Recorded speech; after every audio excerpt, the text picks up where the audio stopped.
வணக்கம் சர்வம் TV channel நேர்களே, நான் உங்கள் அன்பான சயின்டிஃபிக் வேதிக் அஸ்ட்ராலஜர் அஸ்ட்ரோ அருஞ்சி பேசுகிறேன்.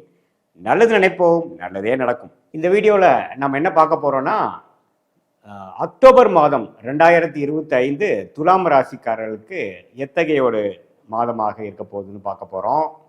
இப்போ பார்த்தீங்கன்னா துலாம் ராசிக்கு குருவின் பார்வை பெற்று கடந்த 3-4 மாதமாக மே மாதம் 2025லேருந்தே பார்த்தீங்கன்னா நல்ல ஒரு பலனை பார்த்து கொண்டிருக்கக்கூடிய நல்ல ஒரு மாறுதலை அனுபவித்துக் கொண்டிருக்கக்கூடிய துலாம் ராசிக்காரர்களுக்கு இந்த அக்டோபர் 2025 எத்தகைய ஒரு மாதமாக வரப்போகுது அப்படின்னு பார்க்கும் பொழுது, ஆண்டு கிரகம் சனி 6ல் இருக்கிறது மிகவும் நன்று.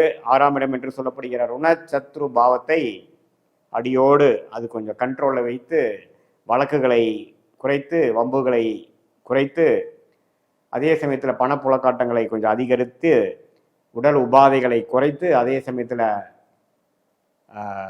கடன்களை அடைக்கக்கூடிய ஒரு தன்மையை கொடுக்கக்கூடிய அமைப்பு வந்து சனி 6ஆம் இடத்துக்கு வந்ததுலேருந்தே கொஞ்சம் துலாம் ராசிக்காரர்களுக்கு கொஞ்சம் விழித்து கொண்டார்கள்.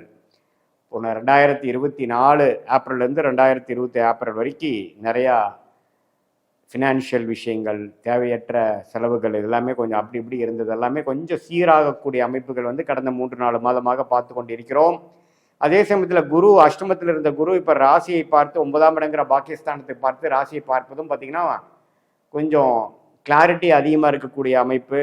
வயசு வித்தியாசம் இல்லாமல் துலாம் ராசிக்காரர்கள்லாம் பார்த்தீங்கன்னா கடந்த ஒரு 4-5 மாதமாக அவங்க போன வருடங்கள் எந்த விஷயத்தை அவங்க சரியாக செய்யலை, அதெல்லாம் கொஞ்சம் எடுத்து இன்னும் கொஞ்சம் ஃபோக்கஸ்டாக, இன்னும் கொஞ்சம் சரியாக கரெக்டான டைரக்ஷனில் கரெக்டான ஒரு ஆலோசனை பெற்று கொண்டு அந்த வாழ்க்கையை நகர்த்தி கொண்டு போயிருக்கிறார்கள்ங்கிறதான் உண்மை. அதே சமயத்தில் ராகு கேது பார்த்தீங்கன்னா 5ஆம் இடத்துல ராகும் 11ஆம் இடத்துல கேதும் இருந்து குழந்தைகள் விஷயமாக பூர்வ புண்ணிய விஷயத்தில் நம்மளுடைய மெனக்கெடுதல், சில எஃபோர்ட்ஸ் எல்லாமே போட்டுட்ருக்கோம். குழந்தைகளுக்கு சில செட்டில்மெண்ட் செய்யக்கூடிய அமைப்பு, படிப்பு விஷயங்கள், வேலை விஷயங்கள், வெளிநாட்டில் போய் படிக்க வைக்கிற விஷயங்கள், அவங்களுக்கு கல்யாண விஷயங்கள்லாம் கொஞ்சம் நாம் அதிகமாக பேரண்ட்ஸ் ஆகிய துலாம் ராசிக்காரர்களாகிய நீங்கள் கொஞ்சம் மெனக்கெடுறீங்க, கொஞ்சம் ஃபோக்கஸ் பண்ணுறீங்க அப்படிங்கிற விஷயங்கள்லாம் கொஞ்சம் அடுத்த வரக்கூடிய காலகட்டத்தில் காட்டுது.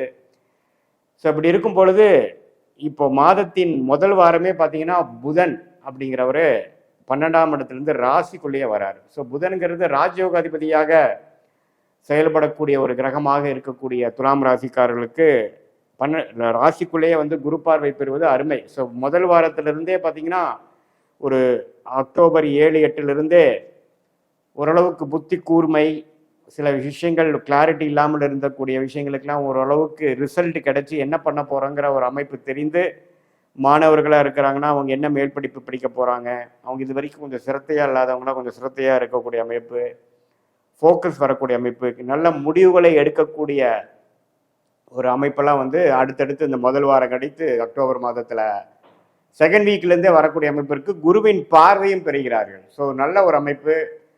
காம்படிட்டிவ் எக்ஸாம்ஸ் கிளியர் பண்ணுறவங்கலாம், ட்ரை பண்ணுறவங்களாம் நல்ல ஒரு விஷயங்கள் பெற்று அவங்களுக்கு கொஞ்சம் அடுத்த level of clarity and confidence level improve ஆகக்கூடிய அமைப்பு, கான்சன்ட்ரேஷன் ஃபோக்கஸ் இம்ப்ரூவ் ஆகக்கூடிய அமைப்பு, சில டெக்னிக்கல் துறையில் இருக்கிறவங்களுக்குலாம் சில விஷயங்கள் கிடைக்கக்கூடிய அமைப்பு, அவங்க எதை கஷ்டப்பட்டு கற்றுட்டு இருந்தாங்களோ, எதை பெறுவதற்காக அவங்க மெனக்கெட்டு கொண்டாலோ அதெல்லாம் கொஞ்சம் அவங்களுக்கு கிடைக்கக்கூடிய அமைப்புகள்லாம் பரிபூர்ணமாக உண்டு. ஸோ அதனால் அக்டோபர் 2 வாரத்திலேருந்தே புதன் ராசிக்கு குரு பார்வை பெறுவது நல்லது. அதே மாதிரி ராசி அதிபதியாகிய சுக்கிரனே 11ஆம் இடம் சிம்மத்திலிருந்து பெரிய ஒரு பலன் கொடுக்க முடியாமல் அதுக்கு பிடித்த வீடாகிய மூலத்திற்கான புதனின் மூலத்திற்கான வீடாகிய கன்னிக்கு வந்துகிறார். ஸோ அதுவும் ஒரு நல்ல அமைப்பு. ஸோ முதல் வாரத்து கழித்து நல்ல ஒரு மாற்றங்களை கொடுக்கக்கூடிய அமைப்பு துலாம் ராசிக்காரர்களுக்கு உண்டு. அதே சமயத்தில் செவ்வாய் ராசிக்குள்ளேயே இருந்து சில பிரச்சனைகள், சில கோபதாபங்களை கொடுத்துட்டு இருந்ததெல்லாம் பார்த்தீங்கன்னா இப்போது 2ஆம் இடத்துக்கு மாறுறார். எப்போனா மாதத்தோட கடைசியில். ஸோ அது நெக்ஸ்ட் லெவல் ஆஃப் ப்ரோக்ரெஸ்ஸு அது எல்லாமே கொடுக்குது. ஸோ பொதுவாகவே இந்த அக்டோபர் மாதம் ரொம்ப ப்ரோக்ரெசிவாக அடுத்தடுத்து நல்ல விஷயங்கள், உறவுகளாக இருந்தாலும் சரி, படிப்பு விஷயமா இருந்தாலும் சரி, வியாபாரம் தொழிலாக இருந்தாலும் சரி, வேலை விஷயமா இருந்தாலும் சரி, ஓரளவுக்கு நல்ல அமைப்பை கொடுக்கக்கூடிய அமைப்பு துலாம் ராசிக்காரர்களுக்கு புதனின் சஞ்சாரமும், சுக்கிரனின் பெயர்ச்சியும், செவ்வாயின் பெயர்ச்சியும், அதே சமயத்தில் மாதத்தின் நடுப்பகுதியில் வரக்கூடிய சூரிய பெயர்ச்சியும் பார்த்தீங்கன்னா ராசிக்குள்ளேயே சூரியன் நீச்சமானாலும் குருவின் பார்வை பெற்று நீச்சபங்கமாகி நல்ல ஒரு அமைப்பு, நல்ல லாபங்கள் பெறக்கூடிய அமைப்பு. சில விஷயங்கள் தேடுதல் பண்ணிட்டு இருந்த ஒரு கடந்த 6 மாதமாக சில விஷயத்தை எதிர்நோக்கி இருந்த துலாம் ராசிக்காரர்களுக்கு அவங்க கையில் சில கிடைக்கக்கூடிய அமைப்புகள், இதெல்லாம் பரிபூர்ணமாக கிடைக்க ஒரு அமைப்பு வரக்கூடிய அந்த புதன், சூரியன், சுக்கிரன் பயிற்சிகளும் செவ்வாயின் பயிற்சி மாதத்தின் இறுதியில் நடப்பதும் எல்லாமே ஓரளவுக்கு ஆல்ரெடி ஆண்டு கிரகத்தின் அமைப்பு நம்பவே சரியா இருக்கக்கூடிய துலாம் ராசிக்காரர்களுக்கு மாத கிரகத்தின் அமைப்புகளும் பார்த்தீங்கன்னா சுக்கிரனா இருந்தாலும் சரி, புதன் இருந்தாலும் சரி, சூரியனா இருந்தாலும் சரி, செவ்வாயா இருந்தாலும் சரி, ராசிக்கு சாதகமான இடத்தில் போய் குருவின் பார்வை பெறுவது ஓரளவுக்கு நல்ல அமைப்பாக, குறிப்பாக சொல்ல வேண்டுமென்றால் அக்டோபர் மாதம் 2nd வீக்லேருந்து ஒரு நல்ல அமைப்பு கொடுக்குதுங்க. ஸோ துலாம் ராசிக்காரர்கள் இந்த மாதத்தை நல்லா யூஸ் பண்ணிக்கணும். அடுத்த வரக்கூடிய ஒரு 7-8 மாதத்துக்கு வேணுங்கிற ஒரு growth பீரியடுக்கு இது ஒரு ஃபவுண்டேஷன் ஆன ஒரு மாதமாக எடுத்துக்கொண்டு சில திட்டங்கள் தீட்டி ஒரு கிளாரிட்டி, இதுவரைக்கும் உங்களுக்கு சில குழப்பங்கள் கொடுத்துட்டு டபுள் மைண்டடாக இருந்த சில விஷயங்கள்லாம் ஓரளவுக்கு கிளாரிட்டியோட செயல்பட்டு உங்களுக்கு எது உகந்ததுங்கிற ஒரு முடிவை எடுத்து, அது வேலை மாற்றமாக இருந்தாலும் சரி, வெளிநாடு விஷயமா இருந்தாலும் சரி, வியாபார யுக்திகளாக இருந்தாலும் சரி, அடுத்த லெவல் ஆஃப் எக்ஸ்பேன்ஷனாக இருந்தாலும், கல்யாண விஷயங்கள், உறவுகள் விஷயங்கள், குழந்தைகள் விஷயங்கள், இது எல்லாமே ஓரளவுக்கு நல்ல அமைப்பு, அடுத்த லெவலுக்கு போகக்கூடிய அமைப்பை காட்டக்கூடிய அமைப்பு துலாம் ராசிக்காரர்களுக்கு உண்டு. இது ஒரு மாதிரியான கோச்சார் அமைப்பில் ஆண்டு கிரகம், மாத கிரகத்தை வைத்து பேசக்கூடிய ஒரு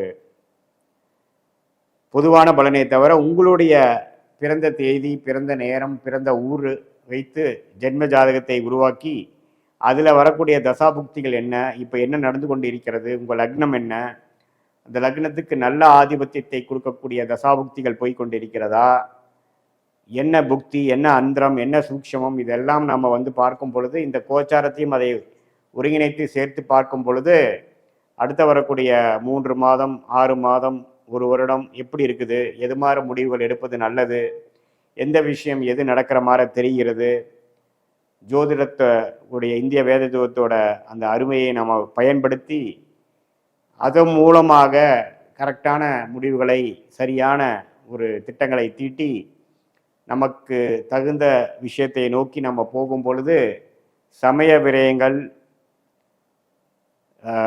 பொருள் விரயங்கள்லாம் தவிர்த்து எதிர்நீச்சல் போடாமல் நன்றாக, ஈஸியாக, எளிதாக நமக்கு வேணுங்கிற குறிக்கோள்களை அடைந்து வாழ்க்கையில் வெற்றி பெற முடியும். இந்திய வேத ஜோதிடம் இந்த ஒளி தத்துவ பிரகாரம் வரக்கூடிய அமைப்பு மூலமாக கண்டிப்பாக நாம் சரியான முடிவுகளை எடுத்து நம்ம ஜெயிக்க முடியும். இது இப்போ நம்ம பார்த்தது பொதுவான பலனை தவிர, நம்மளுடைய ஜென்ம ஜாதகத்தில் பார்க்கும் பொழுது இன்னுமே துல்லியமான பலன்கள், ஒரு ஜாதகம் என்ன சொல்லுதுங்கிறதை வைத்து நம்ம பார்த்து அது பிரகாரம் நம்ம முடிவு எடுக்குமே ஆயின் வாழ்க்கையில் எளிதில் வெற்றி பெற முடியும் என்று சொல்ல விரும்புகிறேன். மீண்டும் மற்றொரு காணொளியில் சந்திப்போம். நன்றி, வணக்கம்.